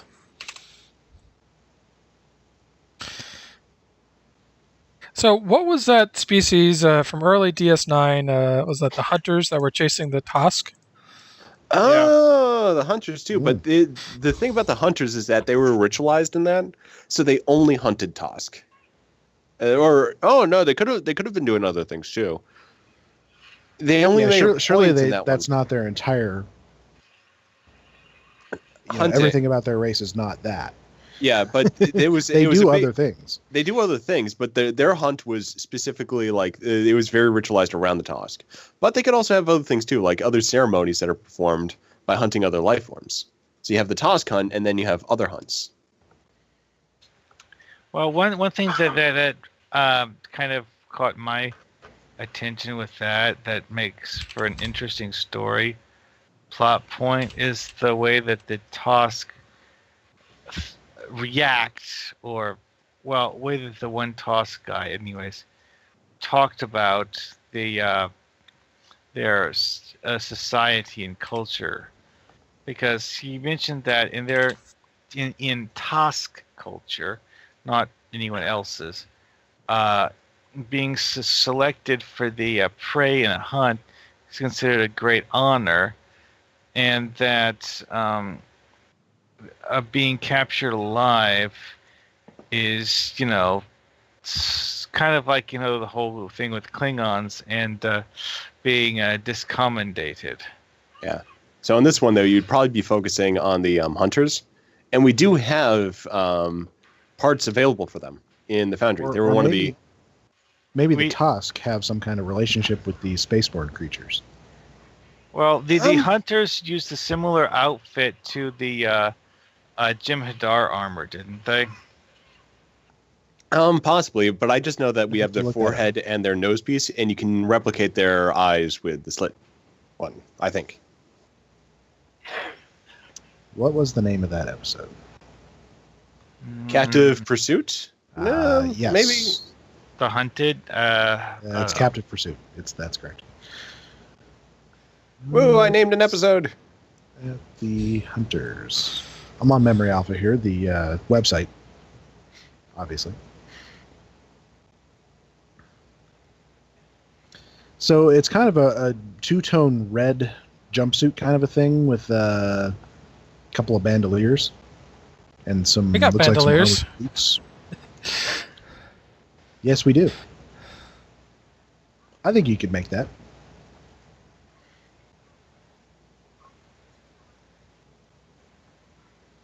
We have several bandoliers now.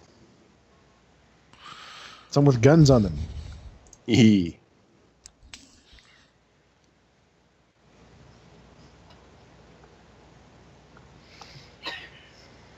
So yeah, you could do a hunter episode with the hunters.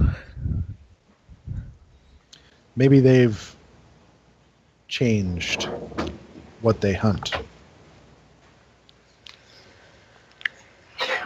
We now hunt conservation biologists. So yeah, the spaceborne life form, they're not being hunted. They're just trying to help the researchers which are being hunted.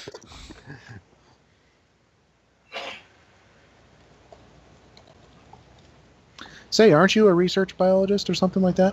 That's where my journey is, but right now I'm working in education. Oh, well, you're safe for now. Yeah, I'm safe for now. I was looking at your picture today, and I was thinking he kind of looks like a teacher. So slightly crushed.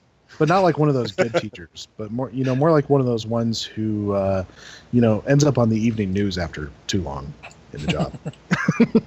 What? I don't know what that means. What am I going to do?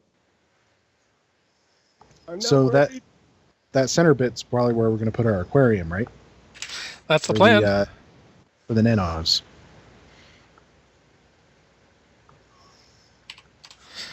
Kind of working out the Okay, so how about this? What if the nanovs are part of like a biological computer? You want me to wire them in?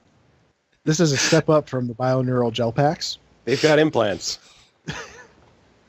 Oh, they're like the binars. They're hooked into the ship's systems. They're the Gwaoth from Niven. Each individual one may not be particularly sentient, but they link together to form a supermind. It's a shame we don't have the giant nanov. I'm not sure if it would fit. Who knows?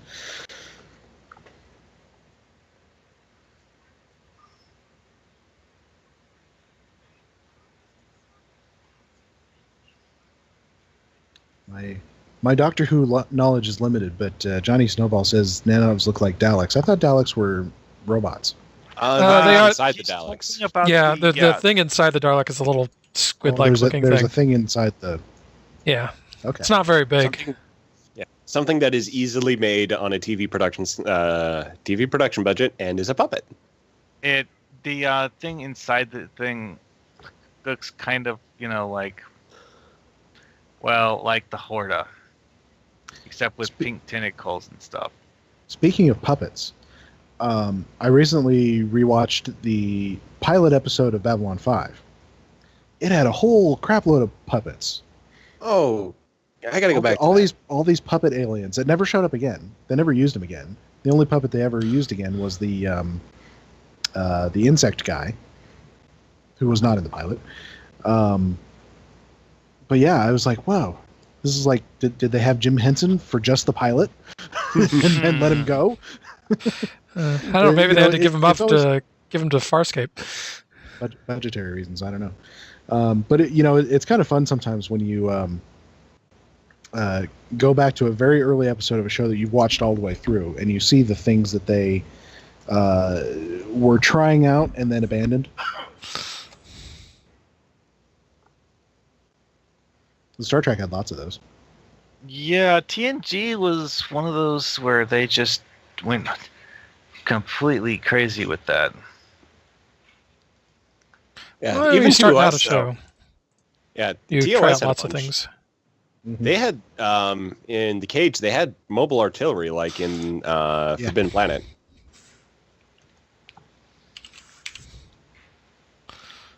That doesn't show up again. Yeah, Starfleet was well armed. All right, man, fire! We got the howitzers.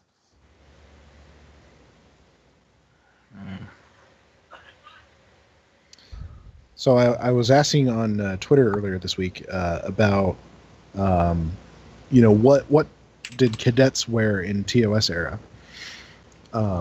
People were automatically assuming that it was for a Foundry mission, and I can see why.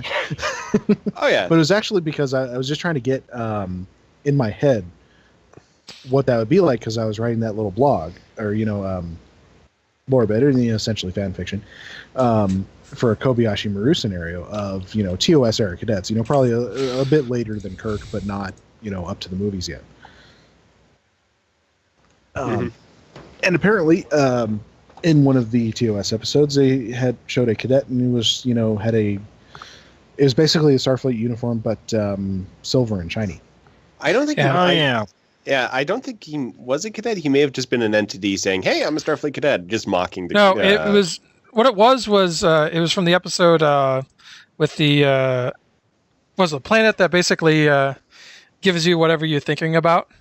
Yeah. So it's the same one with like the White Rabbit and what. And so Kirk was thinking about a guy in the academy that would kind of pick on him and bully him. Yeah. And so then he became real and.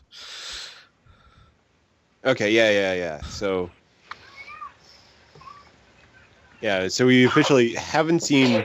I mean, it could actually be, since it was what Kirk was thinking about. You can think about it like maybe it's just an exaggeration of what like his worst nightmare of the academy. Well, so maybe it wasn't as sparkly. It may have just been lightly sparkly, but Kirk was afraid of that, or just had really bad memory. So the nightmare bully that comes for him is just an extreme representation. Because that was a very, very sparkly uniform. Yeah. Hell is TOS? Have you watched the show? Oh, go for that much sparkle on the standard uniforms. It's just like, we want to make our cadets look fantastic. Yeah, but it was a budget show, and they just basically. I'm surprised they added the glitter. I mean, that's what struck me as like, why didn't you just do dull gray? It was a show with they did do later on in the TNG era of cadets. Once they kind of settled on a cadet uniform, they made it gray. They went through a few iterations of that. Because I think, what was it, when Wesley's at the academy, basically they just wear standard Starfleet uniforms with the colored shoulders. Yeah, it's standard red, and then. But yeah, so basically, I was not impressed by the spangly jacket version. So I was like, okay, so I reject this reality and substitute my own. Okay, so or substitute the Kelvin reality. The one out those ones that I will give you is that this would have been a cadet uniform for when Kirk was a cadet, not necessarily what they looked like at the TOS era. Yeah. The designers finally decided that was too flamboyant, and they didn't want to, go that route. Yeah. The one I would also say too is that there was also a cadet on one of the movies for TMP. He was just sort of on the bridge. It was a search for Spock. He was kind of like one of the people on the bridge.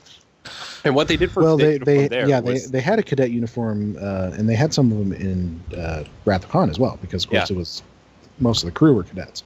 So it's the red undershirt, though. So that kind of gives precedent for what they did in Star Trek 2009 of having the red uniform as the cadet uniform.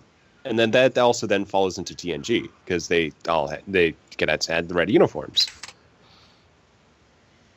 Looks like you need to up your water value a little bit there. A little bit, but I like the look of that. Yep. That's a good floor for it. Yeah, so basically I just, as I'm writing this, I'm envisioning the cadet uniforms that they used in the 2009 movie, because I like those better. And I actually started going up with an idea about, why are they wearing something different in the simulator than they have for their sort of like day uniform that they show? And so I'm thinking about, that simulator uniform, maybe it's made up of special materials with sensors in them that can simulate injuries or relay information about simulated injuries back to the instructors. Mm-hmm. Or by just biometric feedback too. Yeah. So just saying, hey, your stress levels were way too high in that simulation. You need to work on that. Maybe they were just cosplaying.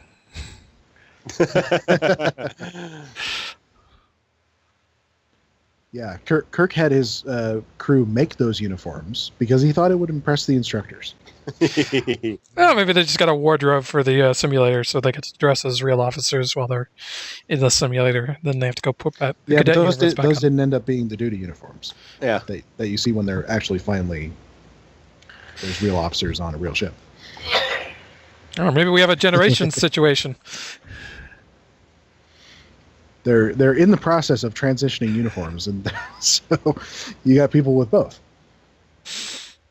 Why not? Can't look for any sort of consistency in Star Trek. It's not there. Oh. And tip for Foundry authors: if you want to, make your thing more Trek, build more inconsistency into your uniforms. Why are you wearing the DS9 uniform in 2010? I don't know. Why not? I found it. Come on, this is what I was assigned, sir. It was in the replicator. I'm the collector. My family has worn this uniform for 3 generations. My captain won't let me wear anything else. He insists that this is the only true uniform.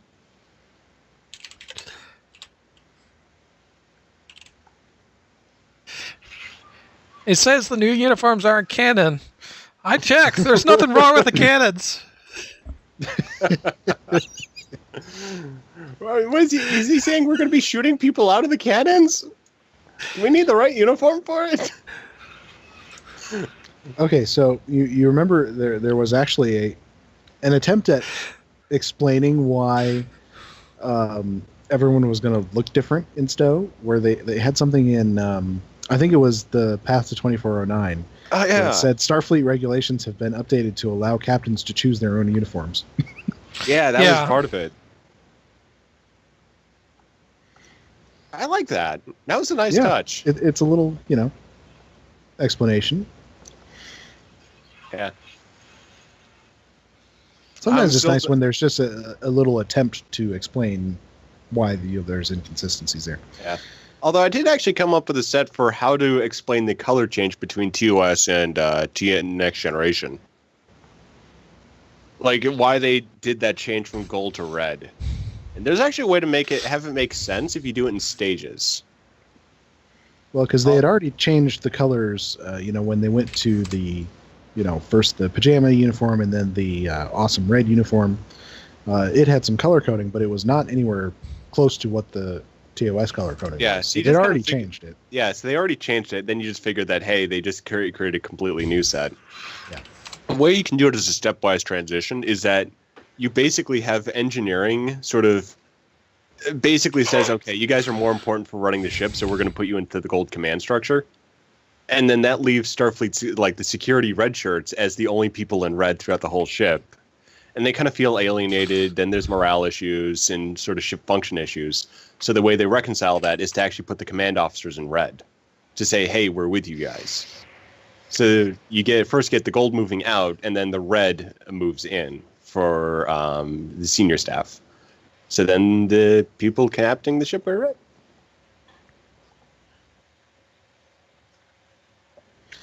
Well, of course, the real explanation is that Patrick Stewart just did not look good in the gold uniform. No. I mean, he needs red. Yes. You can even just write that in as Captain Picard. Thought he needed a red uniform. And then the Starfleet changes like, oh, fine.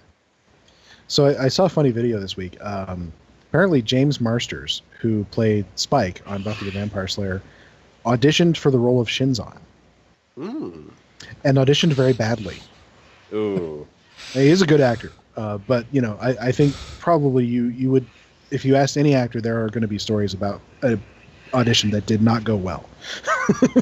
and this one did not go well, and he was with Patrick Stewart. And so he was at a con and being interviewed at a con this week and said that, he's never got the chance to basically, talk to Patrick Stewart and say, I was just having a bad day. I'm really not that bad. But, it's interesting to think about, actors who could have played roles and didn't end up playing the role. Like, Jeffrey Combs originally auditioned for Riker. Oh. Yeah, that would have been interesting. Oh, that would have been interesting. That's a completely different. He wouldn't have the Riker be like the smile and knee up on the console. And would he have gone with the beard? That's the big question. Nah, in retrospective, Jeffrey Combs wouldn't have been my first choice for Riker. It would have had to be a completely perhaps he different wasn't. character. In fact. Yeah. Although the one that I always like, and it's not Star Trek, but I on the behind the scenes stuff for the original Star Wars that came out with the Blu-rays, they had a screen test with or a filmed audition anyway with Kurt Russell as Han Solo. Oh. And I can sort of see that one. It'd be very different, but from Harrison Ford. But so we are about at the end of our time limit here. Dragoon, why don't you do one last play test so we can see what you've got here? Got the starts of an Anoff pool. Put some walls around the second level.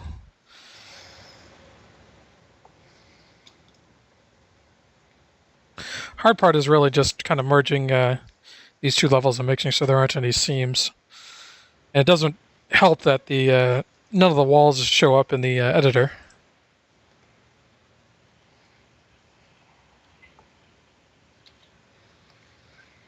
Johnny Snowball says, "Hey Duncan, Doug Jones seems to like our Klingon names." Oh, cool. Were you playing around with that little Klingon name generator? Oh yeah. Posting? So let's see. Doug Jones did just like us. Okay, so Well done. yeah. Well done. So yeah, that's pretty cool. Yeah, so my Klingon name was I am Feipoth, son of Feinoji. And then Johnny Snowball was Koanapa, son of Koantrapa. Mine was utterly terrible. It's not even worth posting. Yeah, I like. So Dragoon's water volume seems to have taken a giant leap upwards. Yeah. Actually, hold on. Mine was Feipoth. I am Feipoth. Working with otherwise, yeah. I mean, obviously, that's going to look pretty cool. Yeah, this is a good view of our main computer.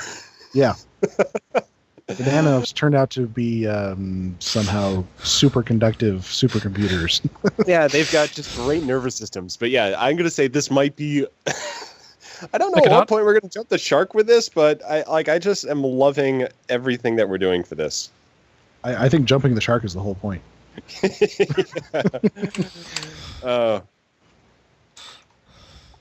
It's the 26th century, man. We can go wild with it. Oh, I just like the idea of the Romulan officers being very hippie or just like very at one with just the weirdness and are just taken aback if you ever try to question it. And the player will, of course, be given the opportunity to question it. It's like, you're someone who's to question the fact that we are one with the Epos and use them for our computer system.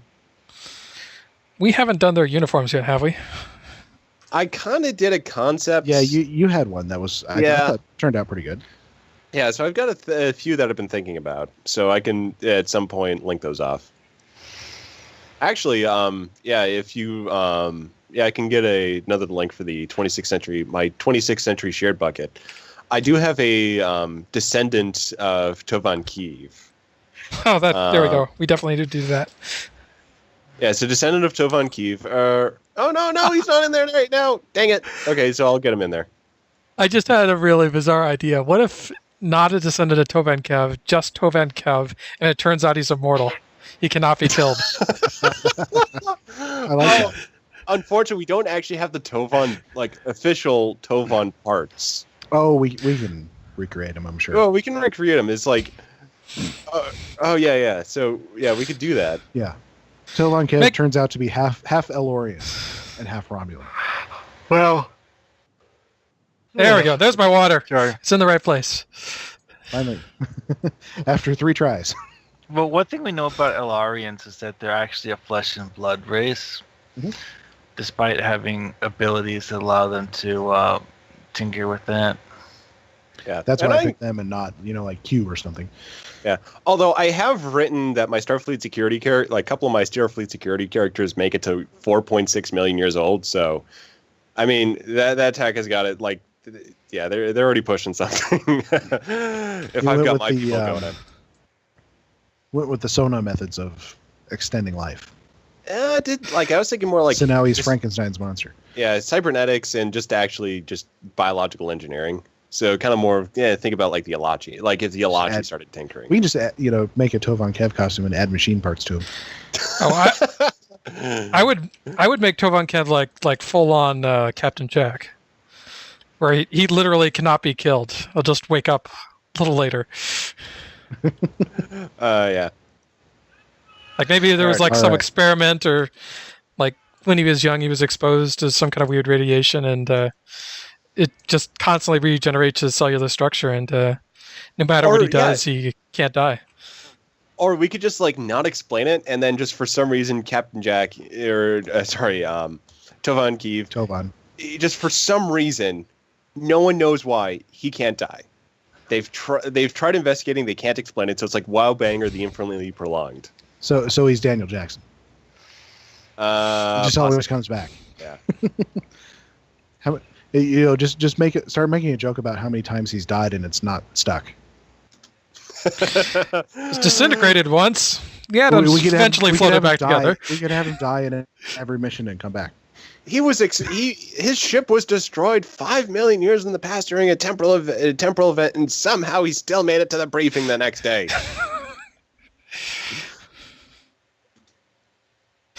Oh, there's that 200 years he spent trapped in a singularity. Didn't kill him, just was really annoying. All right. Eventually, the singularity fizzed out. On that note, it's time to end. So, Dragoon, if you want to put up our contact information. I have no idea which inside joke I'm going to use for the title this week. So we got Winnie the Pooh. We've got Tovan. We've got just crazy insanity for just what we're going to be bribing or offering Cryptic to use our missions. Like, if there's any question. Oh god. Yeah. Well, you know what the cause of this is. You know what the cause of this is. We went back to Memory Alpha. We found the madness dribble. There we go.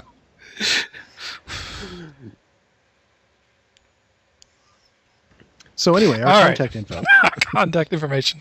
We can be reached by email at foundryroundtable@live.com. We're also on Twitter at Foundry Roundtab, where you are free to tell us how utter idiots we are. Drogyn can be reached at Drogyn1701. Duncan can be reached at Gorgonauts_SSF. Mark can be reached at Markhawkman. And I, of course, can be reached at Greendragoon. All right. Well, we will end the madness here. So we will say good night. Good night. Good night.